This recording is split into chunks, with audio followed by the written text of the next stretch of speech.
ਜਿਹੜੇ ਸੈਲੀਬ੍ਰਿਟੀਜ਼ ਮੋਦੀ ਦੇ ਨਾਲ ਨੇ ਉਹਨਾਂ ਨੂੰ ਵਾਏ ਸਿਕਿਉਰਿਟੀ ਦੇ ਦਿੱਤੀ ਜਾਂਦੀ, ਕੰਗਨਾ ਰਣੌਤ ਵਰਗੇ ਜਿਹੜੇ ਸੈਲੀਬ੍ਰਿਟੀਜ਼ ਉਹਦੇ ਉਲਟ ਬੋਲਦੇ ਨੇ ਮੋਦੀ ਦੇ ਤੇ ਕਿਸਾਨ ਅੰਦੋਲਨ ਦੀ ਸਪੋਰਟ ਕਰਦੇ, ਉਹਨਾਂ ਸਭ ਨੂੰ ਈਡੀ ਇਨਕਮ ਟੈਕਸ ਘੇਰ ਰਹੀ ਹੈ। ਮੇਰੇ ਖਿਲਾਫ ਇਹ ਬਦਲਾਖੋਰੀ ਦੀ ਕਾਰਵਾਈ ਮੈਂ ਇਸ ਨੂੰ ਕਰਾਰ ਦਿੰਦਾ। ਫੇਕ ਪਾਸਪੋਰਟਸ ਨੇ, ਉਹ ਸਰਾਸਰ ਗੱਲ ਝੂਠੀ ਸੀ, ਕਿਉਂਕਿ ਅੰਦਰ ਉਹਨਾਂ ਨੇ ਮੈਨੂੰ ਇੱਕ ਲਫ਼ਜ਼ ਨਹੀਂ ਪਾਸਪੋਰਟ ਬਾਰੇ ਪੁੱਛਿਆ, ਉਹਨਾਂ ਨੇ ਮੈਨੂੰ ਇੱਕ ਲਫ਼ਜ਼ ਵੀ ਫੋਰਨ ਫੰਡਿੰਗ ਦੇ ਬਾਰੇ ਕੋਈ ਸਵਾਲ ਨਹੀਂ ਕੀਤਾ। ਉੱਥੇ ਜਿਹੜੇ ਹਵਾਲਾ ਦੇ ਰੈਕੇਟਰਸ ਨੇ ਉਹ ਆਪਣਾ ਕੱਟ ਲੈਂਦੇ ਨੇ 15-20% ਤੇ ਤੁਹਾਡਾ ਪੈਸਾ ਉਹ ਕਾਲੇ ਨੂੰ ਚਿੱਟਾ ਕਰਕੇ ਤੁਹਾਡੇ ਅਕਾਊਂਟ ਵਿੱਚ ਵਾਪਸ ਪਾ ਦਿੰਦੇ ਆ। ਉਹਨਾਂ ਨੇ ਐਕਸਪਲੇਨ ਕਰਨਾ ਕਿ ਪੈਸਾ ਕਿੱਥੋਂ ਆਇਆ। ਇਸ ਨੂੰ ਕਹਿੰਦੇ ਨੇ money laundering. Money laundering is not ਕਿ ਮੈਂ ਆਪਣੇ ਵਿਆਹ ਬੇਟੇ ਦੇ ਕਿੰਨੇ ਖਰਚਾ ਕੀਤਾ, ਇੱਥੋਂ ਤੱਕ ਕਿ ਕੁਝ ਸਫੇ ਉਹਦੇ 'ਚ ਇੱਦਾਂ ਲਿਖੇ ਹੋਏ ਸੀ ਜਿੱਦਾਂ ਸ਼ਗਨ ਵਾਲੇ ਦਿਨ ਅਸੀਂ ਕਿੰਨੇ ਲੱਡੂ ਦੇ ਡੱਬੇ ਜਾਂ ਕਿੰਨੇ ਬਰਫੀ ਦੇ ਡੱਬੇ ਜਾਂ ਡਰਾਈ ਫਰੂਟ, ਉਹ ਵੀ ਮਨੀ ਲਾਂਡਰਿੰਗ ਦਾ ਰਿਕਾਰਡ ਬਣਾ ਕੇ ਲੈ ਗਏ ਕਿ ਉਹ ਸਿਰਫ ਰਿਕਾਰਡ ਇਕੱਠਾ ਕਰਕੇ ਦਹਿਸ਼ਤ ਪਾਉਣਾ ਚਾਹੁੰਦੇ ਸੀਗੇ। ਤੁਹਾਡਾ ਜਿਹੜਾ ਐਨਡੀਪੀਐਸ ਦਾ ਕੇਸ ਹੈ, ਨਸ਼ਿਆਂ ਦਾ ਕੇਸ ਹੈ, ਜਿਹੜੇ ਤੁਸੀਂ ਸੁਪਰੀਮ ਕੋਰਟ ਤੋਂ ਤੁਹਾਨੂੰ ਬੜੀ ਵੱਡੀ ਰਾਹਤ ਮਿਲੀ ਹੋਈ ਹੈ, ਉਹਦੇ 'ਚ ਤੁਹਾਨੂੰ ਫਸਾਉਣਾ ਬੜਾ ਸੌਖਾ ਹੈ।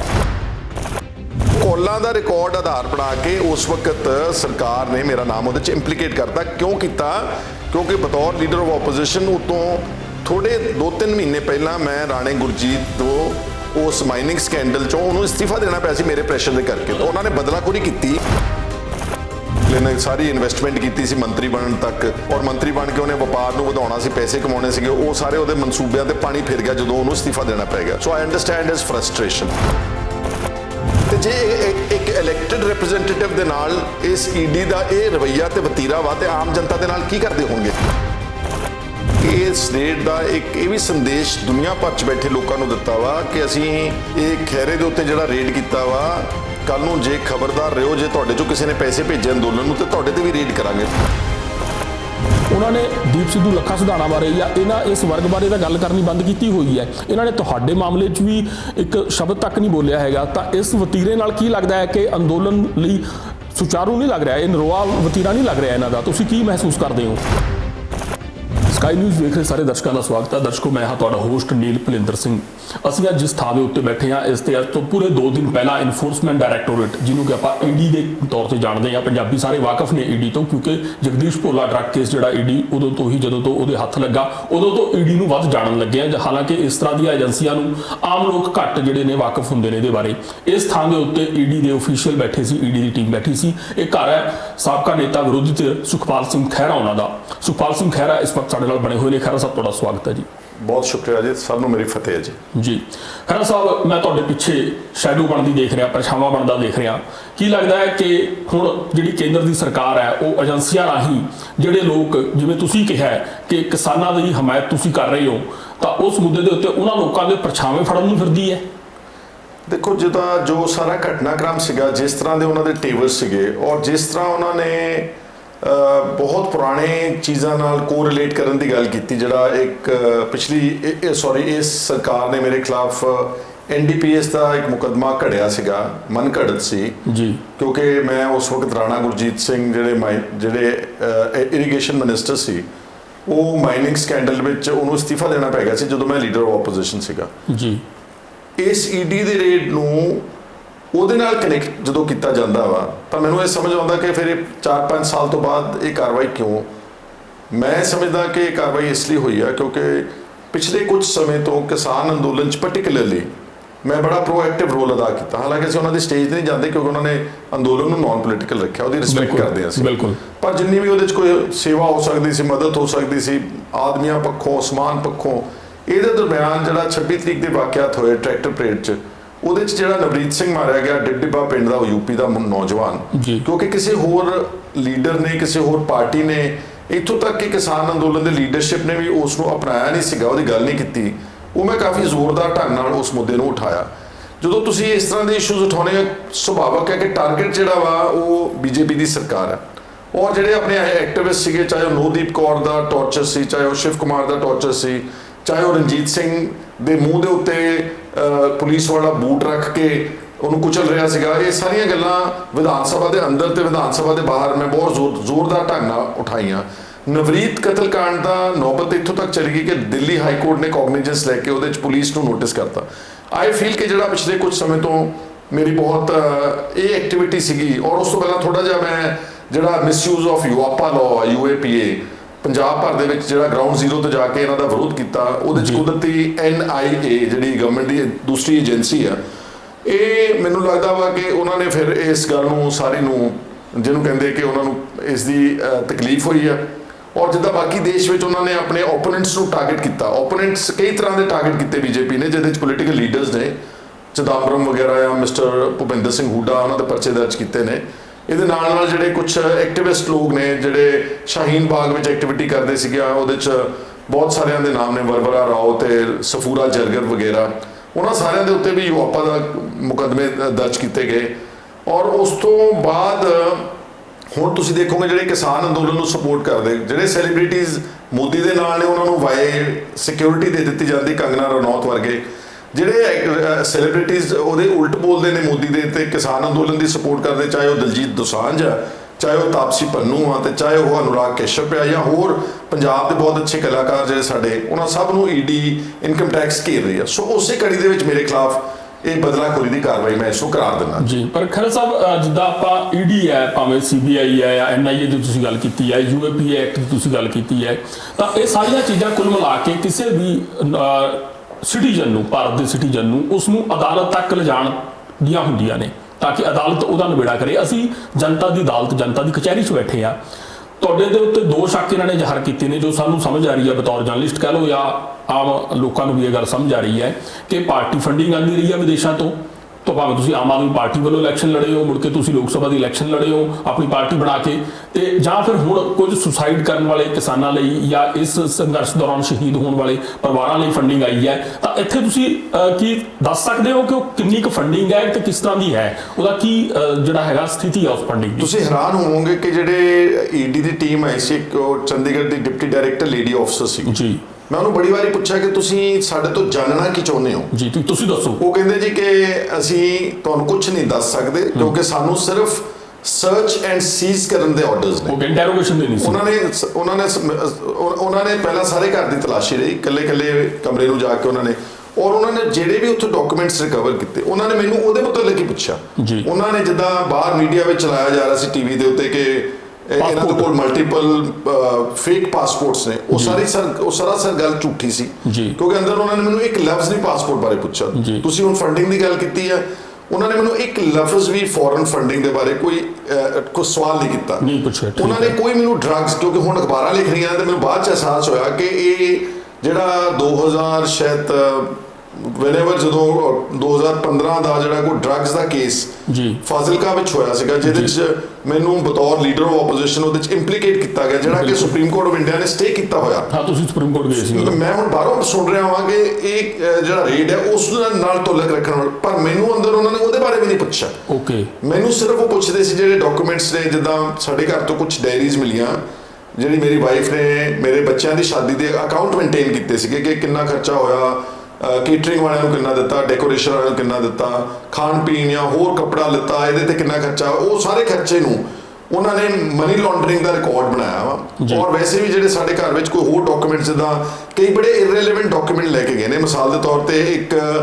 ਮੇਰੇ ਘਰ ਵਿੱਚ ਆਮ ਪੁਲੰਦੇ ਪਏ ਹੋਣੇ ਵੱਡੇ ਜਿਹੜੇ ਲੋਕ ਸਕੈਂਡਲਸ ਹੁੰਦੇ ਨੇ, ਜਿਹੜੇ ਚਾਹੁੰਦੇ ਨੇ ਕਿ ਤੁਸੀਂ ਹਾਈਲਾਈਟ ਕਰ ਲੈਣੇ, ਉਹ ਆਪਣੇ ਘਰ ਗਏ, ਆਪਣੇ ਆਫਿਸ ਰੱਖ ਦਿੱਤੇ। ਉਹ ਨਾ ਚੱਕ ਕੇ, ਜਿੱਦਾਂ ਇੱਕ ਲੋਕਪਾਲ ਦੀ ਕੰਪਲੇਂਟ ਬੀਬੀ ਜਗੀਰ ਕੌਰ ਦੇ ਖਿਲਾਫ ਕੀਤੀ ਸੀ 2011 ਦੀ ਜੀ, ਉਹਦੇ ਵਿੱਚੋਂ ਉਸਨੇ 20 ਏਕੜ ਆਪਣੇ ਬਿਗੋਵਾਲ ਪਿੰਡ ਦੀ ਜ਼ਮੀਨ ਤੇ ਨਜਾਇਜ਼ ਕਬਜ਼ਾ ਕੀਤਾ, ਸਰਕਾਰੀ ਜ਼ਮੀਨ ਤੇ।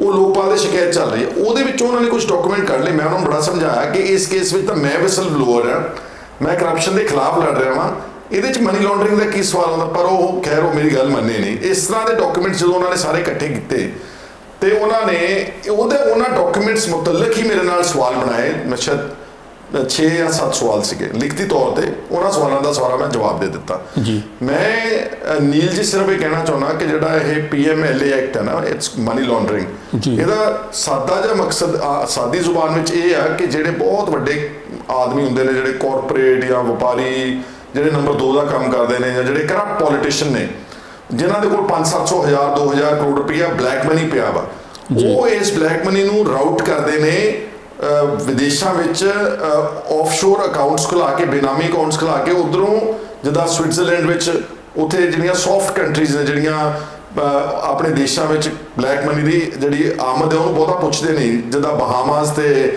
ਹਵਾਈ ਆਈਲੈਂਡਸ ਹੈ ਕੈਰੀਬੀਅਨ ਵਿੱਚ, ਅਮਰੀਕਾ ਦੇ ਵਿੱਚ ਜਾਂ ਦੁਬਈ ਵਰਗੀ ਕੰਟਰੀਜ਼, ਇਹ ਪੈਸਾ ਉੱਥੇ ਘੁੰਮਦਾ ਵਾ।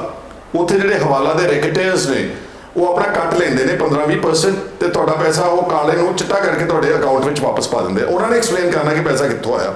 ਇਸ ਨੂੰ ਕਹਿੰਦੇ ਨੇ money laundering. Money laundering is not ਕਿ ਮੈਂ ਆਪਣੇ ਵਿਆਹ ਬੇਟੇ ਦੇ ਕਿੰਨੇ ਖਰਚਾ ਕੀਤਾ, ਇੱਥੋਂ ਤੱਕ ਕਿ ਕੁਝ ਸਫੇ ਉਹਦੇ 'ਚ ਇੰਨਾ ਲਿਖੇ ਹੋਏ ਸੀ ਜਿੱਦਾਂ ਸ਼ਗਨ ਵਾਲੇ ਦਿਨ ਅਸੀਂ ਕਿੰਨੇ ਲੱਡੂ ਦੇ ਡੱਬੇ ਜਾਂ ਕਿੰਨੇ ਬਰਫੀ ਦੇ ਡੱਬੇ ਜਾਂ ਡਰਾਈ ਫਰੂਟ, ਉਹ ਵੀ ਮਨੀ ਲਾਂਡਰਿੰਗ ਦਾ ਰਿਕਾਰਡ ਬਣਾ ਕੇ ਲੈ ਗਏ ਨੇ। ਸੋ ਇੱਥੋਂ ਮੈਨੂੰ ਨਜ਼ਰ ਆਉਂਦਾ ਕਿ ਉਹ ਸਿਰਫ ਰਿਕਾਰਡ ਇਕੱਠਾ ਕਰਕੇ ਦਹਿਸ਼ਤ ਪਾਉਣਾ ਚਾਹੁੰਦੇ ਸੀਗੇ।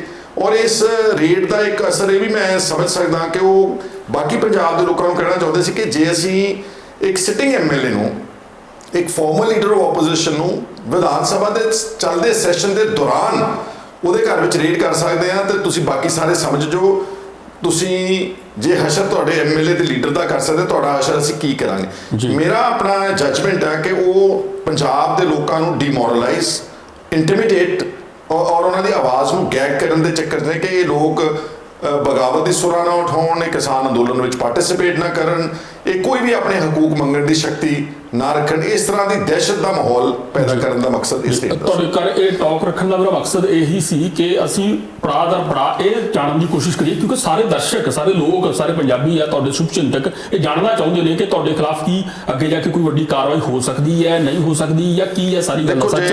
Prevention of money laundering act ਦੀ ਆਪਾਂ ਗੱਲ ਕੀਤੀ ਹੈ। ਦਰਸ਼ਕ ਬਹੁਤ ਸਿਆਣੇ ਨੇ। ਮਨੀ ਲਾਂਡਰਿੰਗ ਆਪਾਂ ਲਾਂਡਰਿੰਗ ਧੋਣ ਨੂੰ ਕਹਿੰਦੇ ਆ, ਵੀ ਪੈਸਾ, ਕਾਲਾ ਪੈਸਾ ਧੋ ਕੇ ਚਿੱਟਾ ਕਰਨਾ, ਸਿੱਧਾ ਸਰਲ ਭਾਸ਼ਾ 'ਚ ਇਹਦਾ ਇਹ ਮਤਲਬ ਹੈ। ਤੁਹਾਡਾ ਜਿਹੜਾ ਐਨਡੀਪੀਐਸ ਦਾ ਕੇਸ ਹੈ, ਨਸ਼ਿਆਂ ਦਾ ਕੇਸ ਹੈ, ਜਿਹਦੇ ਤੁਸੀਂ ਸੁਪਰੀਮ ਕੋਰਟ ਤੋਂ ਤੁਹਾਨੂੰ ਬੜੀ ਵੱਡੀ ਰਾਹਤ ਮਿਲੀ ਹੋਈ ਹੈ, ਉਹਦੇ 'ਚ ਤੁਹਾਨੂੰ ਫਸਾਉਣਾ ਬੜਾ ਸੌਖਾ ਹੈ। ਜਿਵੇਂ ਕਿ ਜਗਦੀਸ਼ ਭੋਲਾ ਵਾਲੇ ਕੇਸ ਦੇ ਵਿੱਚ ਵੀ ਜਿਹੜੀ ਈਡੀ ਹੈ, ਇਨਫੋਰਸਮੈਂਟ ਡਾਇਰੈਕਟੋਰੇਟ ਹੈ, ਇਸ ਕਰਕੇ ਹੱਥ ਪਾਉਂਦੀ ਹੈ ਕਿ ਡਰੱਗ ਮਨੀ ਜਿਹੜੀ ਹੈਗੀ ਹੈ ਉਹ ਕਾਲੇ ਤੋਂ ਵਾਈਟ ਹੋਣੀ ਬੜੀ ਸੌਖੀ ਹੈ। ਤੁਹਾਨੂੰ ਲੱਗਦਾ ਹੈ ਕਿ ਉਸ ਵੀ ਤੁਸੀਂ ਸਿਕਿਉਰ ਹੋ?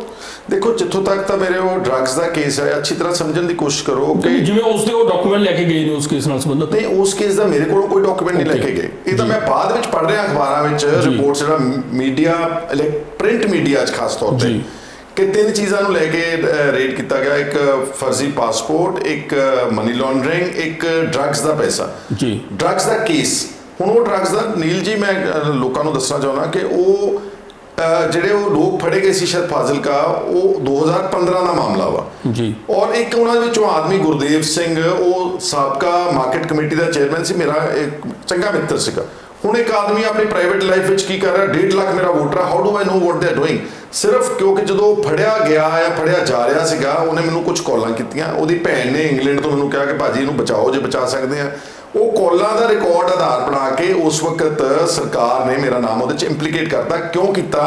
ਕਿਉਂਕਿ ਬਤੌਰ ਲੀਡਰ ਆਫ ਆਪੋਜੀਸ਼ਨ ਉਤੋਂ ਥੋੜੇ 2-3 ਮਹੀਨੇ ਪਹਿਲਾਂ ਮੈਂ ਰਾਣੇ ਗੁਰਜੀਤ ਤੋਂ ਉਸ ਮਾਈਨਿੰਗ ਸਕੈਂਡਲ ਚੋਂ ਉਹਨੂੰ ਅਸਤੀਫਾ ਦੇਣਾ ਪਿਆ ਸੀ ਮੇਰੇ ਪ੍ਰੈਸ਼ਰ ਦੇ ਕਰਕੇ। ਉਹਨਾਂ ਨੇ ਬਦਲਾਖੋਰੀ ਕੀਤੀ। ਉਹ ਇਸ ਵਾਰ ਜਦੋਂ ਤੁਹਾਡੇ ਤੇ ਰਿਐਕਟ ਕਰਨ ਵਾਸਤੇ ਗਿਆ, ਜਦਕਿ ਬਾਕੀ ਪੋਲੀਟੀਸ਼ੀਅਨ ਉਹ ਬੜੀ ਪਾਰਲੀਮੈਂਟੇਰੀਅਨ ਲੈਂਗੁਏਜ ਬੋਲਦੇ ਦੇਖੇ ਨੇ ਐਮਐਲਏ ਬਾਕੀ ਜੋ ਨੇ, ਪਰ ਰਾਣਾ ਗੁਰਜੀਤ ਉਹਨਾਂ ਦੀ ਹਾਲੇ ਵੀ ਤੁਹਾਡੇ ਨਾਲ ਜਿਹੜੀ ਪੁਰਾਣੀ ਕਸਰ ਹੈ ਜਿਹੜੀ ਉਹ ਹਾਲੇ ਬਰਕਰਾਰ ਹੈ ਉਹਨਾਂ ਦੇ ਮਨ 'ਚ। ਨੀਲ ਜੀ, ਪਤਾ ਕਿ ਉਹ ਜਿੱਦਾਂ ਥੋੜਾ ਬੁਖਲਾਹਟ ਤਾਂ ਹੁੰਦੀ, ਅਗਲੇ ਨੇ ਸਾਰੀ ਇਨਵੈਸਟਮੈਂਟ ਕੀਤੀ ਸੀ ਮੰਤਰੀ ਬਣਨ ਤੱਕ, ਔਰ ਮੰਤਰੀ ਬਣ ਕੇ ਉਹਨੇ ਵਪਾਰ ਨੂੰ ਵਧਾਉਣਾ ਸੀ, ਪੈਸੇ ਕਮਾਉਣੇ ਸੀਗੇ, ਉਹ ਸਾਰੇ ਉਹਦੇ ਮਨਸੂਬਿਆਂ ਤੇ ਪਾਣੀ ਫਿਰ ਗਿਆ ਜਦੋਂ ਉਹਨੂੰ ਅਸਤੀਫਾ ਦੇਣਾ ਪੈ ਗਿਆ। ਸੋ ਆਈ ਅੰਡਰਸਟੈਂਡ ਹਿਸ ਫਰਸਟ੍ਰੇਸ਼ਨ। ਪਰ ਮੈਂ ਕਹਿਣਾ ਚਾਹੁੰਦਾ ਕਿ ਮੇਰੇ ਤੇ ਮੁਕੱਦਮਾ ਬਦਲਾਖੋਰੀ ਦਾ ਕੀਤਾ ਸੀ, ਉਹ ਫਿਰ ਸੁਪਰੀਮ ਕੋਰਟ ਆਫ ਇੰਡੀਆ ਨੇ ਸਟੇ ਕਰਤਾ। ਅਗਰ ਡਰੱਗਸ ਦੇ ਕੇਸ ਨਾਲ ਰਿਲੇਟਡ ਇਹ ਕਰ ਰਹੇ ਨੇ ਤਾਂ ਫਿਰ ਇਹਨਾਂ ਵਾਸਤੇ ਕੰਟੈਂਪਟ ਵੀ ਆ ਕਿ ਜਦ ਸੁਪਰੀਮ ਕੋਰਟ ਨੇ ਸਾਰੀ ਪ੍ਰੋਸੀਡਿੰਗ ਸਟੇ ਕੀਤੀ ਹੈ, ਤੇ ਤੁਸੀਂ ਉਸੇ ਮਸਲੇ ਵਿੱਚ ਦੁਬਾਰਾ ਈਡੀ ਜਿਹੜੀ ਆ ਉਹ ਕਿਉਂ ਤਹਿਕੀਕਾਤ ਕਰ ਰਹੀ ਹੈ, ਤੇ ਕੀ ED supreme court of India ਨਾਲੋਂ ਜ਼ਿਆਦਾ ਪਾਵਰਫੁਲ ਹੈ? ਇਹ ਫੈਸਲਾ ਮੈਂ ਆਪਣੇ ਲਾਇਰਸ ਨੂੰ ਕੰਸਲਟ ਕਰ ਰਿਹਾ। ਅਸੀਂ ਆਪਣੀ ਲੀਗਲ ਰੈਮੇਡੀ ਛੇਤੀ ਹੀ ਸੀਕ ਕਰਾਂਗੇ। ਮੈਂ 2 ਸਵਾਲ ਤੁਹਾਡੇ ਤੋਂ ਆਖਰੀ ਲੈਣੇ ਨੇ। ਇਸ ਵਾਰ ਦਾ ਜਿਹੜਾ ਵਿਧਾਨ ਸਭਾ ਸੈਸ਼ਨ ਹੈ, ਬੜਾ, ਹਾਲਾਂਕਿ ਹੁਣ ਤੱਕ ਦੀ ਕੈਪਟਨ ਸਰਕਾਰ ਦਾ ਸਭ ਤੋਂ ਛੋਟਾ ਜਿਹੜਾ 8 ਸੀਟਿੰਗਾਂ ਵਾਲਾ ਸੈਸ਼ਨ ਰਿਹਾ ਇਹ।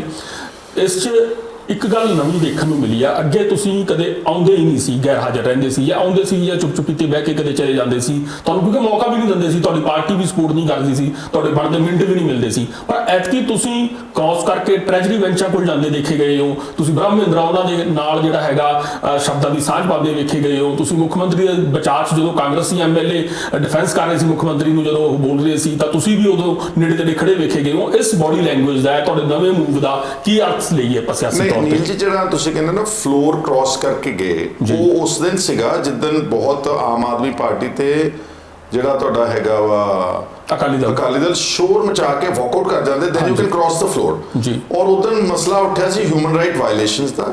ਕੰਵਰ ਸੰਧੂ ਹੋਣਾ ਨੇ ਖਾਸ ਤੌਰ ਤੇ ਮੈਨੂੰ ਯਾਦ ਆ ਨੋਦੀਪ ਕੌਰ ਔਰ ਸ਼ਿਵ ਕੁਮਾਰ ਤੇ ਰਣਜੀਤ ਸਿੰਘ ਜਿਹਦੇ ਬੂਟ ਨਾਲ ਮੂੰਹ ਦਰੜਿਆ ਗਿਆ ਪੁਲਿਸ ਵਾਲੇ ਵੱਲੋਂ, ਇਹ ਅਸੀਂ ਮਸਲਾ ਉਠਾਇਆ ਤਾਂ ਅਸੀਂ ਬੈਠੇ ਸਾਰਿਆਂ ਨੇ ਸਲਾਹ ਕੀਤੀ ਕਿ ਜਦੋਂ ਬ੍ਰੇਕ ਹੋ ਗਿਆ ਟਾਈਮ ਕਿ ਆਪਾਂ ਉਹਨੂੰ ਜਾ ਕੇ ਚੀਫ ਮਿਨਿਸਟਰ ਨੂੰ ਕਹੀਏ ਕਿ ਇਹਦਾ ਇੱਕ ਕੰਡੈਮਨੇਸ਼ਨ, ਇੱਕ ਮਤਾ ਲੈ ਕੇ ਆਓ, ਸੌਰੀ ਇੱਕ ਵਿਧਾਨ ਸਭਾ ਦੀ ਇੱਕ ਕਾਮਨ ਕਮੇਟੀ ਬਣਾਓ ਆਲ ਪਾਰਟੀ, ਜਿਹੜਾ ਟੌਰਚਰ ਹੋਇਆ, ਚਾਹੇ ਉਹ ਦਿੱਲੀ ਦੀ ਜੇਲ੍ਹ ਵਿੱਚ ਲੋਕਾਂ ਦੀਆਂ ਦਾੜੀਆਂ ਪੁੱਟੀਆਂ ਗਈਆਂ, ਤੇ ਚਾਹੇ ਹਰਿਆਣਾ ਪੁਲਿਸ ਵੱਲੋਂ ਨੋਦੀਪ ਦਾ ਟੌਰਚਰ, ਤੇ ਚਾਹੇ ਉਹ ਦਿੱਲੀ ਪੁਲਿਸ ਵੱਲੋਂ ਰਣਜੀਤ ਸਿੰਘ ਦੇ ਮੂੰਹ ਦੇ ਉੱਤੇ ਬੂਟ ਰੱਖਣਾ।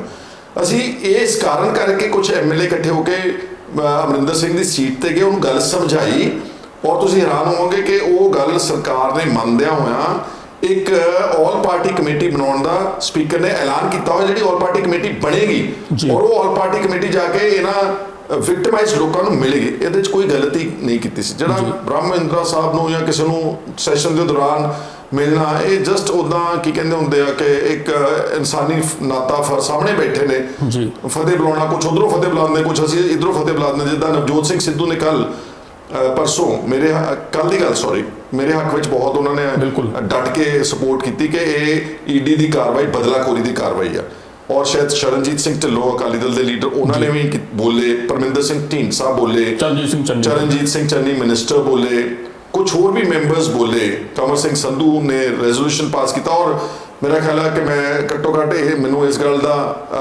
ਸੰਤੁਸ਼ਟੀ ਵੀ ਆ, ਮਾਣ ਵੀ ਆ ਕਿ ਕੱਲ ਵਿਧਾਨ ਸਭਾ ਨੇ ਇਸ ਈਡੀ ਦੀ ਬਦਲਾਖੋਰੀ ਦੀ ਕਾਰਵਾਈ ਦੀ ਨਿਖੇਧੀ ਕਰਦਿਆਂ ਹੋਇਆ ਇੱਕ ਮਤਾ ਪਾਸ ਕੀਤਾ ਔਰ ਇਹਨੂੰ ਗੈਰ ਸੰਵਿਧਾਨਿਕ ਕਰਾਰ ਦਿੱਤਾ। ਇੱਕ ਹੈਲਦੀ ਪ੍ਰੈਕਟਿਸ ਵੀ ਮੇਨਟੇਨ ਹੋਈ ਹੈ ਸਦਨ ਦੀ, ਆਪਾਂ ਜੇ ਗਲਤ ਨਾ ਹੋਈਏ। ਨਹੀਂ, ਮੈਂ ਸਮਝਦਾ ਕਿ ਨਾਟ ਓਨਲੀ ਕਿ ਇੰਡੀਵਿਜੂਅਲ ਨੂੰ ਰੇਟ ਕੀਤਾ, ਪਰ ਇੱਕ ਗੱਲ ਸਮਝੋ ਕਿ ਜੇ ਇਦਾਂ ਈਡੀ ਤੇ ਸੀਬੀਆਈ ਪੰਜਾਬ ਦੇ ਜਿਹਨੂੰ ਮਰਜ਼ੀ ਚੱਕ ਕੇ ਲੈ ਜਾ ਕਰਨਗੇ, ਇਹ ਸਿੱਧਾ ਉਹਨਾਂ ਸਾਡੇ ਹਕੂਕ ਤੇ ਡਾਕਾ। ਕਿਉਂਕਿ ਜਦੋਂ ਰੇਟ ਕੀਤਾ, ਮੈਂ ਉਸ ਵੇਲੇ ਉਸ ਡਿਪਟੀ ਡਾਇਰੈਕਟਰ ਲੇਡੀ ਆਫਸਰ ਨੂੰ ਕਿਹਾ ਕਿ ਮੇਰਾ ਅੱਜ ਸੈਸ਼ਨ ਆ, ਮੈਂ ਵਿਧਾਨ ਸਭਾ ਵਿੱਚ ਜਾਣਾ, I was not allowed to go।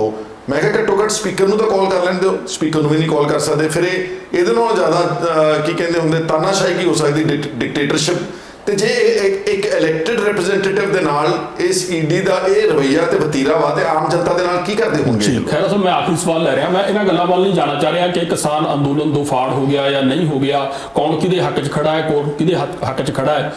ਪਰ ਜੋ ਤੁਹਾਡੇ ਖਿਲਾਫ ਕਾਰਵਾਈ ਹੋਈ ਹੈ ਈਡੀ ਦੀ, ਇਹਦਾ ਦੂਜਾ ਪਹਿਲੂ ਇਹ ਵੇਖਿਆ ਜਾ ਰਿਹਾ ਹੈ ਕਿ ਜੋ ਵੀ ਵਿਅਕਤੀ ਕਿਸਾਨ ਅੰਦੋਲਨ ਦੀ ਸਪੋਰਟ ਕਰੇਗਾ, ਖਾਸ ਕਰ ਤੁਹਾਡੇ ਵਰਗਾ ਸੂਫਵਾਨ ਵਿਅਕਤੀ ਜਿਹਦੇ ਕੋਲ ਐਜ ਸਿਟਿੰਗ ਐਮਐਲਏ ਵੀ ਹੈ, ਸਾਬਕਾ ਨੇਤਾ ਵਿਰੋਧੀ ਧਿਰ ਵੀ ਨੇ, ਸਾਬਕਾ ਐਮਐਲਏ ਨੇ, ਬੜੇ ਅੱਛੇ ਸਿਆਸੀ ਪਰਿਵਾਰ ਤੋਂ ਆਉਂਦੇ ਹੋ, ਨਾਮਵਰ ਸਿਆਸਤਦਾਨ ਨੂੰ ਪੰਜਾਬ ਦੇ, ਜਾਂ ਹੋਰ ਲੋਕ ਵੀ ਵਿਦੇਸ਼ਾਂ 'ਚ, ਕਿਉਂਕਿ ਪੰਜਾਬ ਇੱਥੇ ਇੱਕ 22-23 ਜ਼ਿਲ੍ਹਿਆਂ ਦਾ ਪੰਜਾਬ ਹੈ।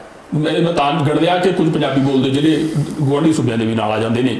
ਇਹ ਸਿਰਫ ਪੰਜਾਬ ਨਹੀਂ ਹੈ, ਪੰਜਾਬ ਪੂਰੀ ਦੁਨੀਆ 'ਚ ਫੈਲਿਆ ਹੋਇਆ ਹੈ। ਹੁਣ ਸਵਾਲ ਇਹ ਖੜਾ ਹੁੰਦਾ ਹੈ ਕਿ ਕਿਵੇਂ ਅਗਲੀ ਰਣਨੀਤੀ ਬਣਾਈ ਜਾਏ ਕਿ ਇਹ ਕਿਸਾਨ ਅੰਦੋਲਨ ਜਿਹੜਾ 3-4 ਮਹੀਨਿਆਂ ਦਾ ਹੋ ਗਿਆ, ਇਹ ਅੱਗੇ ਬਰਕਰਾਰ ਰਹੇ, ਤੇ ਜਿਹੜੀ ਰਸਦ ਪਾਣੀ ਦੀ, ਪੈਸੇ ਟਕੇ ਦੀ ਇਮਦਾਦ ਬਾਹਰੋਂ ਬੈਠਿਆ ਵਿਅਕਤੀ ਕੋਈ ਭੇਜਣਾ ਚਾਹੇ, ਉਹਦੇ ਮਨ 'ਚ ਵੀ ਕਿਤੇ ਖੌਫ ਨਾ ਆਵੇ ਕਿ ਮੈਂ ਕਿਵੇਂ ਭੇਜਾਂ, ਤੇ ਜਿਹਨੇ ਇੱਥੇ ਤੁਹਾਡੇ ਵਰਗੇ ਨੇ ਵਾਇਆ ਮੀਡੀਆ ਬਣਨਾ ਹੈਗਾ, ਉਹਦੇ ਮਨ 'ਚ ਵੀ ਖੌਫ ਨਾ ਹੈ। ਇਸ ਤਰ੍ਹਾਂ ਦੀ ਜੋ ਇੱਕ ਪ੍ਰੈਸ਼ਰ ਜੋ ਕ੍ਰੀਏਟ ਹੋਇਆ, ਇਸ 'ਚੋਂ ਅਗਲੀ ਰਣਨੀਤੀ ਕੀ ਨਿਕਲਣੀ ਚਾਹੀਦੀ ਹੈ ਤਾਂ ਜੋ ਨੁਕਸਾਨ ਨਾ ਹੋਵੇ। ਜੇ ਕੋਈ ਦਾਨ ਪੁੰਨ ਕਰਨਾ ਚਾਹੁੰਦਾ ਹੈ, ਆਪਣਾ ਤਿਲ ਫੁੱਲ ਪਾਉਣਾ ਚਾਹੁੰਦਾ ਹੈ, ਉਹ ਬੇਖੌਫ ਹੋ ਕੇ ਤੇ ਸਹੀ ਰੂਟ ਨਾਲ ਆਪਣਾ ਪਾਉਂਦਾ ਰਹੇ ਉਸ ਤਰ੍ਹਾਂ ਹੀ। ਨਹੀਂ, ਮੈਂ ਤੁਹਾਡੇ ਨਾਲ ਸਹਿਮਤ ਹਾਂ ਕਿ ਇਹ ਸਟੇਟ ਦਾ ਇੱਕ ਇਹ ਵੀ ਸੰਦੇਸ਼ ਦੁਨੀਆ ਭਰ 'ਚ ਬੈਠੇ ਲੋਕਾਂ ਨੂੰ ਦਿੱਤਾ ਵਾ ਕਿ ਅਸੀਂ ਇਹ ਖੈਰੇ ਦੇ ਉੱਤੇ ਜਿਹੜਾ ਰੇਡ ਕੀਤਾ ਵਾ, ਕੱਲ ਨੂੰ ਜੇ ਖਬਰਦਾਰ ਰਹੋ, ਜੇ ਤੁਹਾਡੇ ਚੋਂ ਕਿਸੇ ਨੇ ਪੈਸੇ ਭੇਜੇ ਅੰਦੋਲਨ ਨੂੰ, ਤੇ ਤੁਹਾਡੇ ਤੇ ਵੀ ਰੇਡ ਕਰਾਂਗੇ, ਤੁਹਾਡੀ ਪੁੱਛਗਿੱਛ ਕਰਾਂਗੇ। ਐਨਆਰਆਈਜ਼ ਨੂੰ ਵਿਸ਼ੇਸ਼ ਤੌਰ ਤੇ ਇਹ ਸੁਣਿਆ ਦਿੰਦੇ ਨੇ ਕਿ ਜਦੋਂ ਤੁਸੀਂ ਸਾਡੇ ਦੇਸ਼ ਵਿੱਚ ਆਓਗੇ, ਤੁਹਾਨੂੰ ਅਸੀਂ 에ਅਰਪੋਰਟ ਦੇ ਉੱਤੇ ਲੁੱਕ ਆਊਟ ਨੋਟਿਸ ਕੱਢਾਂਗੇ। ਇਹ ਸਾਰਾ ਇੱਕ ਬੜਾ ਕੀ ਕਹਿੰਦੇ ਬੜਾ ਵੈਲ ਪਲਾਨ ਤਰੀਕੇ ਨਾਲ ਇਹਦੇ ਇੱਕ ਰੇਡ ਦੇ ਨਾਲ ਕਈ ਸੰਦੇਸ਼ ਸਰਕਾਰ ਨੇ ਕੱਢੇ ਨੇ। ਇਹ ਹੁਣ ਕਿਸਾਨ ਲੀਡਰਸ਼ਿਪ ਦੇ ਉੱਤੇ ਮੁਨੱਸਰ ਆ ਕਿ ਉਹ ਹੁਣ ਇਸ ਸਾਰੀ ਗੱਲ ਨੂੰ ਕਿੱਦਾਂ ਟੈਕਲ ਕਰਦੇ ਨੇ। ਕੀ ਉਹ ਇਕੱਲੇ ਆਪਣੀ ਹਿਫਾਜ਼ਤ ਕਰਨਗੇ ਜਿਹੜੇ ਉਹਨਾਂ ਦੇ ਮੁਕੱਦਮੇ ਹੋਏ ਨੇ, ਜਾਂ ਉਹ ਬਾਕੀਆਂ ਦੀ ਹਿਫਾਜ਼ਤ ਵੀ ਕਰਨਗੇ? ਕਿਉਂਕਿ ਜਦੋਂ ਮੈਂ ਬਾਹਰ ਬੈਠਾ ਵਾਂ ਤੇ ਮੈਂ ਸਭ ਦੀ ਹਿਫਾਜ਼ਤ ਕੀਤੀ ਆ, ਚਾਹੇ ਲੱਖਾ ਸਿਧਾਣਾ ਵਾਂ, ਚਾਹੇ ਉਹ ਕਿਸਾਨ ਅੰਦੋਲਨ 'ਚ ਬੈਠੇ ਲੀਡਰਸ, ਇੱਥੋਂ ਤੱਕ ਕਿ ਮੈਂ ਦੀਪ ਸਿੱਧੂ ਦੇ ਹੱਕ ਵਿੱਚ ਵੀ ਬੋਲਿਆ। ਕਿਉਂਕਿ ਕੁਝ ਵੀ ਹੋ ਜਾਵੇ, ਮੰਨ ਲਿਆ ਕਿ 1 ਮਿੰਟ ਵਾਸਤੇ ਉਹਨੇ ਕੋਈ ਗਲਤੀ ਕਰ ਲਈ, ਮੰਨ ਲਿਆ ਕਿ ਉਹਨੇ ਕੋਈ ਗਰਮ ਜੋਸ਼ੀ ਵਿੱਚ ਜਾ ਕੇ ਝੰਡੇ ਵਾਲੀ ਕਾਰਵਾਈ ਕਰਤੀ, ਬਟ ਦੈਟ ਡਜ਼ਨਟ ਮੀਨ ਕਿ ਆਪਾਂ ਉਹਨੂੰ ਇਕੱਲੇ ਨੂੰ ਛੱਡ ਦਈਏ ਤੇ ਬੀਜੇਪੀ ਦੇ ਰਹਿਮੋ ਕਰਨ ਤੇ ਛੱਡ ਦਿਓ ਵੀ ਤੁਸੀਂ ਇਹਨੂੰ ਜੋ ਸਜ਼ਾ ਨਹੀਂ ਦੇਣੀ ਦੇ ਦਿਓ। ਇਸ ਤਰ੍ਹਾਂ ਨਹੀਂ ਚੱਲਦੇ ਅੰਦੋਲਨਾਂ ਵਿੱਚ ਲੀਡਰਸ਼ਿਪ ਨੂੰ ਫਰੰਟ ਫੁੱਟ ਤੇ ਆਣ ਕੇ ਜਿਹੜੇ ਵੀ ਲੋਕ ਅਫੈਕਟਡ ਨੇ, ਚਾਹੇ ਉਹ ਜਿਹੜੇ ਲਾਪਤਾ ਲੋਕ ਨੇ, ਚਾਹੇ ਉਹ ਜਿਹਨਾਂ ਦੇ ਪਰਚੇ ਦਰਜ ਹੋਏ ਨੇ, ਚਾਹੇ ਉਹ ਜਿਹੜੇ ਟੌਰਚਰ ਕੀਤੇ ਗਏ ਨੇ, ਚਾਹੇ ਉਹ ਨਵਰੀਤ ਸਿੰਘ ਦਾ ਪਰਿਵਾਰ ਜਿਹੜਾ ਮੁੰਡਾ ਮਾਰ ਦਿੱਤਾ ਡਿਬਡਿਬੇ ਦਾ, ਇਹਨਾਂ ਨੂੰ ਸਭ ਨੂੰ ਉਹਨਾਂ ਨੂੰ ਡਿਫੈਂਡ ਕਰਨਾ ਚਾਹੀਦਾ ਤਾਂ ਕਿ ਲੋਕਾਂ ਵਿੱਚ ਕੌਨਫੀਡੈਂਸ ਬਰਕਰਾਰ ਰਵੇ ਕਿ ਸਾਡੀ ਪਿੱਠ ਤੇ ਕੁਝ ਲੋਕ ਖੜੇ ਨੇ। ਜੇ ਆਪਾਂ ਉਹਨਾਂ ਨੂੰ ਇੱਕਦਮ ਛੱਡ ਦਿਆਂਗੇ ਤਾਂ ਫਿਰ ਉਹ ਲੋਕਾਂ ਦੇ ਵਿੱਚ ਇੱਕ ਮੈਸੇਜ ਆਵੇਗਾ ਕਿ ਸਾਡੀ ਦਾ ਕੋਈ ਦੇਖ ਰੇਖ, ਸਾਡੀ ਹਿਫਾਜ਼ਤ ਕਰਨ ਵਾਲਾ ਕੋਈ ਨਹੀਂ ਬੈਠਾ। ਇਹ ਹੁਣ ਉਹਨਾਂ ਤੇ ਡਿਪੈਂਡ ਕਰਦਾ how they deal with this crisis. ਮੇਰਾ ਸਪਲੀਮੈਂਟਰੀ ਲਾਸਟ ਕੁਐਸਚਨ ਹੈ ਜੀ, ਜਿਹੜੇ ਪ੍ਰਮੁੱਖ ਇਸ ਵਕਤ ਕਿਸਾਨ ਨੇਤਾ ਨੇ, ਹਾਲਾਂਕਿ ਉਹ ਆਪ ਖੁਦ ਕਹਿੰਦੇ ਆ ਰਹੇ ਨੇ ਕਿ ਉਹ ਸਿਆਸਤਦਾਨ ਨਹੀਂ ਹੈਗੇ ਜਾਂ ਸਿਆਸਤ ਨਹੀਂ ਵੜਨਾ ਚਾਹੁੰਦੇ, ਪਰ ਸਾਰੀਆਂ ਚੀਜ਼ਾਂ ਰਲਗੱਡ ਹੋਈਆਂ ਨੇ ਇਸ ਵੇਲੇ, ਸਿਆਸਤ ਨੂੰ ਪਰੇ ਕਰਕੇ ਚੱਲ ਨਹੀਂ ਸਕਦੇ। ਉਹਨਾਂ ਨੇ ਦੀਪ ਸਿੱਧੂ, ਲੱਖਾ ਸਿਧਾਣਾ ਬਾਰੇ ਜਾਂ ਇਸ ਵਰਗ ਬਾਰੇ ਤਾਂ ਗੱਲ ਕਰਨੀ ਬੰਦ ਕੀਤੀ ਹੋਈ ਹੈ। ਇਹਨਾਂ ਨੇ ਤੁਹਾਡੇ ਮਾਮਲੇ 'ਚ ਵੀ ਇੱਕ ਸ਼ਬਦ ਤੱਕ ਨਹੀਂ ਬੋਲਿਆ ਹੈਗਾ, ਤਾਂ ਇਸ ਵਤੀਰੇ ਨਾਲ ਕੀ ਲੱਗਦਾ ਹੈ ਕਿ ਅੰਦੋਲਨ ਲਈ ਸੁਚਾਰੂ ਨਹੀਂ ਲੱਗ ਰਿਹਾ, ਇਹ ਨਰਵਾ ਵਤੀਰਾ ਨਹੀਂ ਲੱਗ ਰਿਹਾ ਇਹਨਾਂ ਦਾ? ਤੁਸੀਂ ਕੀ ਮਹਿਸੂਸ ਕਰਦੇ ਹੋ? ਦੇਖੋ, ਕੁਐਸਚਨ ਇੱਕ ਸੁਖਪਾਲ ਸਿੰਘ ਖਹਿਰਾ ਇੱਕ ਇੰਡੀਵਿਜੂਅਲ ਹੈ, ਇੱਕ MLA ਆ, ਉਹਦੇ ਘਰ ਵਿੱਚ ਰੇਡ ਹੋਣਾ, ਉਸ ਨੂੰ ਮੈਂ ਤਾਂ ਚਲੋ ਆਪਣੇ ਪੱਧਰ ਤੇ ਡਿਫੈਂਡ ਕਰੂੰਗਾ, ਪਰ ਇਹਦਾ ਲਾਰਜਰ ਮਨਸੂਬਾ, ਇੱਕ ਲਾਰਜਰ ਡਿਜ਼ਾਈਨ ਤੇ ਪਲਾਨ ਹੈ ਕੇਂਦਰ ਸਰਕਾਰ ਦਾ ਕਿ ਇਸ ਤਰ੍ਹਾਂ ਲੋਕਾਂ ਨੂੰ ਸਿੰਗਲ ਆਊਟ ਕਰ ਕਰਕੇ ਨੋਟਿਸ ਭੇਜ ਕੇ ਡਰਾਓ, ਧਮਕਾਓ ਤਾਂ ਕਿ ਇਹਨਾਂ ਦੇ ਮਗਰ ਕੋਈ ਲੋਕੀ ਜਾਣ ਨਾ, ਇਸ ਅੰਦੋਲਨ ਵਿੱਚ ਵੀ ਪਾਰਟਿਸਿਪੇਟ ਨਾ ਕਰਨ, ਨਵਰੀਤ ਦੀ ਕਤਲ ਦੀ ਆਵਾਜ਼ ਨਾ ਉਠਾਉਣ। ਇਹ ਹੁਣ ਕਿਸਾਨ ਅੰਦੋਲਨ ਦੀ ਲੀਡਰਸ਼ਿਪ ਦੇ ਉੱਤੇ ਡਿਪੈਂਡ, ਜਿੱਦਾਂ ਮੈਂ ਪਹਿਲਾਂ ਕਿਹਾ, ਜੇ ਉਹ ਤਗੜੇ ਹੋ ਕੇ ਨਾ ਸਿਰਫ ਮੈਨੂੰ ਬਲਕਿ ਜਿੰਨੇ ਅਫੈਕਟਡ ਲੋਕ ਨੇ, ਟੌਰਚਰਡ ਲੋਕ ਨੇ, ਅਗਰ ਉਹਨਾਂ ਨੂੰ ਡਿਫੈਂਡ ਕਰਨਗੇ ਤਾਂ ਉਹਨਾਂ ਦਾ ਆਪਣਾ ਜਿਹੜਾ ਨਾ ਸਿਰਫ ਕੱਦ ਵਧੇਗਾ ਲੋਕਾਂ ਦੇ ਵਿੱਚ, ਬਲਕਿ ਉਹਨਾਂ 'ਚ ਕੌਨਫੀਡੈਂਸ ਲੋਕ ਜ਼ਿਆਦਾ ਕਰਨਗੇ ਕਿ ਹਾਂ ਵੀ ਪਿੱਛੇ ਖੜਨ ਵਾਲੇ ਲੋਕ। ਤੇ ਜੇ ਆਪਾਂ ਉਹਨਾਂ ਨੂੰ ਆਪਣੇ ਹੀ ਲੋਕਾਂ ਨੂੰ ਕਹਿ ਦਾਂਗੇ ਇਹ ਵੀ ਗਦਾਰ ਹੈ, ਉਹ ਵੀ ਗਦਾਰ ਹੈ, ਇਹ ਸਿਆਸੀ ਹੈ, ਤੇ ਫਿਰ ਲੋਕ ਘਬਰਾਉਣਗੇ। ਇਸ ਕਰਕੇ ਮੈਂ ਸਮਝਦਾ ਕਿ ਕਿਸਾਨ ਅੰਦੋਲਨ 'ਚੋਂ ਕੁਝ ਲੀਡਰਸ਼ਿਪ ਨੇ, ਜਿੱਦਾਂ ਗੁਰਨਾਮ ਸਿੰਘ ਚੜੂਨੀ ਨੇ, ਉਹਨੇ ਮਜਮੂਈ ਤੌਰ ਤੇ ਇਸ ਵਿਕਟਮਾਈਜੇਸ਼ਨ ਦੀ ਤੇ ਪੋਲੀਟੀਕਲ ਵੈਂਡੇਟਾ ਡਰਾਈਵ ਦੀ ਉਸਨੇ ਵਿਰੋਧ ਜਿਹੜਾ ਕੀਤਾ ਵਾ। ਸ਼ਾਇਦ ਮੈਨੂੰ ਕੁਝ ਲੋਕ ਦੱਸ ਰਹੇ ਸੀ ਕਿ ਉਹਨਾਂ ਨੇ ਮੇਰੇ ਬਾਰੇ ਵੀ ਜਿਹੜਾ ਹੈ ਮੇਰੀ ਡਿਫੈਂਸ ਵੀ ਕੀਤੀ ਹੈ, ਮੈਂ ਉਹਨਾਂ ਦਾ ਵੀ ਸ਼ੁਕਰੀਆ ਅਦਾ ਕਰਦਾ। ਜਿਹੜੇ ਵੀ ਸੱਜਣ ਮੂਹਰੇ ਆਣ ਕੇ ਸਾਡੀ ਮਦਦ ਕਰ ਰਹੇ ਨੇ, ਉਹਨਾਂ ਦਾ ਇੱਕ ਲਫ਼ਜ਼ ਸਾਡੇ ਵਾਸਤੇ ਕਿਆ ਸਿਰ ਮੱਥੇ ਤੇ। ਔਰ ਮੈਂ ਇਹ ਕਹਿਣਾ ਚਾਹੁੰਦਾ ਨੀਲ ਜੀ ਕਿ ਸਾਡੇ ਨਾਲ ਇਹ ਪਹਿਲੀ ਵਾਰੀ ਨਹੀਂ ਹੋਇਆ। ਮੇਰੇ ਪਿਤਾ ਜੀ ਸਰਦਾਰ ਸੁਖਜਿੰਦਰ ਸਿੰਘ ਐਮਰਜੈਂਸੀ ਦੀ ਇੱਕ ਉਦੋਂ ਮੀਸਾ ਲਾਉਂਦੇ ਸੀ, 19 ਮਹੀਨੇ ਕੈਦ ਕੱਟੀ, ਫਿਰ ਨੈਸ਼ਨਲ ਸਿਕਿਉਰਿਟੀ ਐਕਟ ਬਣ ਗਿਆ, 1 ਸਾਲ detention without any explanation, without any bail. ਉਹਦੇ ਤਹਿਤ ਉਹਨਾਂ ਨੂੰ ਬੜੀਆਂ ਦੂਰ ਦਰਾਡੇ ਜੇਲ੍ਹਾਂ 'ਚ, ਚਾਹੇ ਉਹ ਤ੍ਰਿਪੁਰਾ ਜੇਲ੍ਹ ਸੀ ਅਗਰਤਲਾ ਦੀ, ਮੈਂ ਮਿਲਣ ਵੀ ਗਿਆ ਸੀ, ਮੈਂ ਛੋਟਾ ਸੀ ਉਦੋਂ ਬਹੁਤ। ਉਸ ਤੋਂ ਬਾਅਦ ਹਜ਼ਾਰੀਬਾਗ ਬਿਹਾਰ 'ਚ, ਕਿਉਂਜਰ ਉੜੀਸਾ 'ਚ, ਫਤਿਹਪੁਰ ਸਿਕਰੀ ਯੂਪੀ ਵਿੱਚ, ਤਿਹਾੜ ਜੇਲ੍ਹ ਦਿੱਲੀ 'ਚ, ਅੰਬਾਲੇ ਦੀ ਜੇਲ੍ਹ ਤੇ ਬੁੜੈਲ ਜੇਲ੍ਹ ਚੰਡੀਗੜ੍ਹ ਸਮੇਤ ਪੰਜਾਬ ਦੀਆਂ ਜੇਲ੍ਹਾਂ ਬਹੁਤ ਕੈਦਾਂ ਕੱਟੀਆਂ ਨੇ। ਔਰ ਉਸ ਤੋਂ ਬਾਅਦ ਜਦੋਂ ਮੈਂ ਪੋਲੀਟਿਕਸ ਐਕਟਿਵ ਹੋਇਆ, ਮੇਰੇ ਤੇ ਪਿਛਲੀ ਅਕਾਲੀ ਦਲ ਦੀ ਸਰਕਾਰ ਨੇ 6 ਝੂਠੇ ਮੁਕੱਦਮੇ ਦਰਜ ਕੀਤੇ, ਜਿਹੜੇ ਹਾਈ ਕੋਰਟ ਨੇ ਸਾਰੇ ਕੁਆਸ਼ ਕੀਤੇ। ਔਰ ਹੁਣ ਇਸ ਸਰਕਾਰ ਨੇ ਸਿਰਫ ਇਸ ਕਰਕੇ ਕਿਉਂਕਿ ਉਹਨਾਂ ਦੇ ਮਿਨਿਸਟਰ ਨੂੰ ਅਸਤੀਫਾ ਦੇਣਾ ਪਿਆ ਮੇਰੇ ਕਰਕੇ, ਉਹਨਾਂ ਨੇ ਮੇਰੇ ਤੇ ਆਹ ਡਰੱਗਸ ਦਾ ਮਨ ਘੜਤ ਬਣਾ ਲਿਆ ਤੇ ਹੁਣ ਉਸੇ ਨੂੰ ਚੱਕ ਕੇ ਈਡੀ ਮੋਹਰੇ ਲੈ ਗਏ। ਸੋ ਠੀਕ ਹੈ, ਮਾਨਸਿਕ ਤੌਰ ਦੇ ਉੱਤੇ ਪ੍ਰੈਸ਼ਰ ਵੀ ਪੈਂਦਾ ਵਾ। ਮੈਂ ਕੋਈ ਬਹੁਤ ਲੋ ਪੁਰਸ਼ ਨਹੀਂ ਗਾ, ਮੈਂ ਆਮ ਸਧਾਰਨ ਇਨਸਾਨ ਹਾਂ, ਬਟ ਦੈਨ ਆਈ ਫੀਲ ਕਿ over a period of time ਤੁਹਾਨੂੰ ਹਾਲਾਤ ਹੀ ਇੰਨੀ ਕੁ ਵਿਲ ਪਾਵਰ ਦੇ ਦਿੰਦੇ ਨੇ ਕਿ ਤੁਸੀਂ ਇਹਨਾਂ ਸਾਰੀਆਂ ਗੱਲਾਂ ਨੂੰ, ਝੂਠੇ ਮੁਕੱਦਮੇ ਨੂੰ ਲੜਨ ਦੀ ਸਮਰੱਥਾ ਰੱਖਦੇ ਹੋ। ਔਰ ਨਾਲ ਮੈਂ ਆਮ ਆਵਾਮ ਦਾ, ਲੋਕਾਂ ਦਾ, ਪੰਜਾਬੀਆਂ ਦਾ, ਦੁਨੀਆ ਭਰ 'ਚ ਬੈਠੇ ਲੋਕਾਂ ਦਾ ਜਿਨ੍ਹਾਂ ਨੇ ਮੇਰੀ ਇਮਦਾਦ ਕੀਤੀ, ਜਿਹੜੇ ਅਰਦਾਸ ਕਰਦੇ ਨੇ, ਉਹਨਾਂ ਦਾ ਵੀ ਵਿਸ਼ੇਸ਼ ਤੌਰ ਤੇ ਤੁਹਾਡੇ ਹੀ ਇਸ ਚੈਨਲ ਰਾਹੀਂ ਉਹਨਾਂ ਦਾ ਧੰਨਵਾਦ ਕਰਦਾ ਜੀ। 11 ਮਾਰਚ 2017 ਨੂੰ ਇਸ ਟਾਈਮ ਲਗਭਗ ਪੰਜਾਬ 'ਚ ਅਗਲੀ ਸਰਕਾਰ ਕਿਹਨੀ ਬਣਨੀ ਆ ਉਹ ਤੈਅ ਹੋ ਚੁੱਕਾ ਸੀ, ਕਿਉਂਕਿ ਅੱਜ 11 ਮਾਰਚ 2021 ਹੈ। ਅਗਲੀ ਗੱਲ ਆਪਾਂ ਜਿਹੜੀ ਕਰਾਂਗੇ, ਅਗਲੀ ਇੰਟਰਵਿਊ ਕਰਾਂਗੇ ਆਪਾਂ ਅਗਲੀ 2022 ਦੀ ਸਿਆਸਤ ਜਾਂ ਅਗਲੀ ਚੋਣਾਂ ਨੂੰ ਮੁੱਖ ਰੱਖ ਕੇ ਕਰਾਂਗੇ। ਅੱਜ ਵਿਸ਼ਾ ਸਾਡਾ ਜਿਹੜਾ ਹੈਗਾ ਬੜਾ ਇੱਕ ਸੀਮਤ ਦਾਇਰੇ ਤੱਕ ਸੀਗਾ ਤੇ ਜਿਸ ਨੂੰ ਆਪਾਂ ਉੱਥੇ ਰੱਖ ਕੇ ਉਸ ਚੋਂ ਹੀ ਗੱਲਾਂ ਨੂੰ ਜਿਹੜਾ ਹੈਗਾ ਉਭਾਰਨ ਦੀ ਕੋਸ਼ਿਸ਼ ਕੀਤੀ ਹੈ ਕਿ ਕੀ ਸੁਖਪਾਲ ਸਿੰਘ ਖਹਿਰਾ ਦੇ ਖਿਲਾਫ ਕੋਈ ਈਡੀ ਦੀ ਰੇਡ ਤੋਂ ਬਾਅਦ ਵੱਡੀ ਕਾਰਵਾਈ ਹੋ ਸਕਦੀ ਹੈ, ਨਹੀਂ ਹੋ ਸਕਦੀ, ਇਹਦੇ ਰਾਜਨੀਤਿਕ ਅਰਥ ਕੀ ਨੇ, ਖਹਿਰਾ ਦੀ ਜਿਹੜੀ ਜਾਤੀ ਰਾਜਨੀਤੀ ਹੈ, ਜਿਹੜੀ ਨਿੱਜੀ ਰਾਜਨੀਤਿਕ ਜੀਵਨ ਹੈ, ਉਹ ਹੁਣ ਕਿਹੜੇ ਪਾਸੇ ਜਾਏਗਾ, ਜਾਂ ਪੰਜਾਬ ਦੀ ਰਾਜਨੀਤੀ ਜਾਂ ਕਿਸਾਨ ਅੰਦੋਲਨ ਨਾਲ ਜੁੜੇ ਹੋਏ ਲੋਕਾਂ ਨੂੰ ਰਾਜਨੀਤਿਕ ਤੌਰ ਦੇ ਉੱਤੇ ਕਿਹੜੀਆਂ ਔਕੜਾਂ ਇਸ ਤਰ੍ਹਾਂ ਦੀਆਂ ਈਡੀ ਦੀ ਰੇਡ ਵਰਗੀਆਂ, ਇਨਕਮ ਟੈਕਸ ਦੀ ਰੇਡ ਵਰਗੀਆਂ, NIA ਦੇ ਨੋਟਿਸਾਂ ਵਰਗੀਆਂ, ਹੋਰ ਕੇਸਾਂ ਯੂਪਾ ਦੇ ਕੇਸਾਂ ਵਰਗੀਆਂ ਦਰਪੇਸ਼ ਆ ਸਕਦੀਆਂ ਨੇ। ਇਹਨਾਂ ਨੂੰ ਇੱਕ ਪਲੇਟਫਾਰਮ ਦੇ ਤੌਰ ਤੇ ਯੂਜ਼ ਕਰਕੇ ਇਹਨਾਂ ਗੱਲਾਂ ਨੂੰ ਜੋ ਇੱਥੇ ਵਿਚਾਰ ਅਸੀਂ ਕੀਤੇ ਨੇ, ਅਗਲੀ ਰਣਨੀਤੀ ਘੜਨ 'ਚ ਤੁਹਾਡੀ ਮਦਦ ਹੋਏਗੀ, ਅਸੀਂ ਉਮੀਦ ਕਰਦੇ ਹਾਂ। ਬਹੁਤ ਸ਼ੁਕਰੀਆ ਜੀ, ਧੰਨਵਾਦ।